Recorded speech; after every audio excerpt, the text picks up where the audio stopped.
السلام علیکم kids, welcome to TFWC number 5 11 کور خوش آمدید۔ TFWC نمبر 5 میں اردو کا آج ہم آپ کو کام شروع کرانے جا رہے ہیں، تو چلیں شروع کرتے ہیں۔ یہ اردو کی کتاب ہے آپ کی پہلا قدم اردو قاعدہ برائے پریپ۔ آج ہم اس کی پڑھائی کرنے جا رہے ہیں، تو چلیں اس کو کھولتے ہیں۔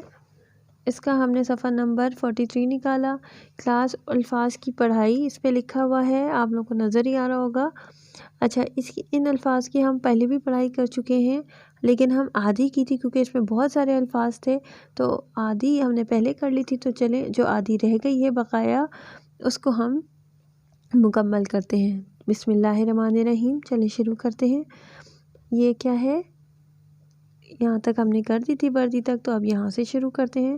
لام الف لا، تے الف تا، لا تا۔ اچھا کلاس، یہ دیکھیں ہے کی آدھی شکل ہے، اس کے ساتھ الف ہے، تو یہ کیا بنا؟ ہے الف ہا، اور آخر میں رے اکیلا ہے تو اس لیے ہم اس کو ساکن بولیں گے، رے ساکن۔ ہار، ہے میم ہم، ہے رے ہے، رے نون رن، ہرن، ٹھیک ہے۔ ہے واو ہا، واو الف وا، ہوا، ٹھیک ہے۔ جیم الف جا، حمزہ واو او، جا او۔ لام الف لا، حمزہ واو او، لا او۔ چے الف چا، حمزہ بڑھئے اے، چا اے۔ سین الف سا، حمزہ بڑھئے اے، سا اے۔ نون الف نا، حمزہ چھوٹی ای، نا ای۔ الف مد آ، حمزہ چھوٹی ای، آ ای۔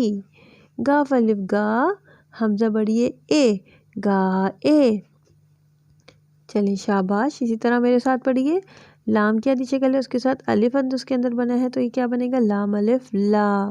اس کے بعد کیا ہے؟ یہ الف یا، لا یا۔ گاف الف گا، یہ الف یا، گایا۔ اس کے بعد سب سے پہلے آپ دیکھیں لام کی آدھی شکل ہے، کلاس نظر آ رہا ہوگا آپ کو۔ لام کے بعد ہے یہ کے نقطے ہیں، تو لام کے ساتھ ہم یہ کو ملائیں گے، اس کے بعد تے ہے، اس کے بعد بڑی ہے، ٹھیک ہے۔ تو لام یہ لے، تے بڑی ہے تے، لیتے۔ اس کے بعد کیا ہے؟ رے یہ رے، تے ساکن، ریت، ٹھیک ہے بچوں۔ اسی طرح آپ نے الفاظ کی پڑھائی کرنی ہے اچھے سے، اور بار بار اس کی مشق کرنی ہے پڑھائی کے، اور اس کو آپ نے جب بار بار اس کو پڑھیں گے تو اس سے کیا ہوگا؟ آپ لوگوں کو الفاظ کی پہچان ہوگی کہ آدھی شکل کس طرح ملائی جاتی ہے اور کس طرح الفاظ بنتے ہیں حروف تہجی سے، ٹھیک ہے۔ تو اسی طرح آپ نے بار بار اس کی پڑھائی کرنی ہے، اور پھر آپ نے جو ہے اس کو ہمیں سنانا ہے، تاکہ آپ لوگوں کی الفاظ کی پڑھائی بھی اچھی ہو اور آپ آسانی سے جملے بنا سکیں۔ تو آج تک کا سبق بس اتنا ہی تھا، اگلے سبق کے لیے ہم پھر دوبارہ آپ سے ملتے ہیں، تب تک کے لیے اللہ حافظ۔ گھر میں رہیے، محفوظ رہیے، اور اسی طرح پڑھتے رہیے۔ اللہ حافظ بچوں۔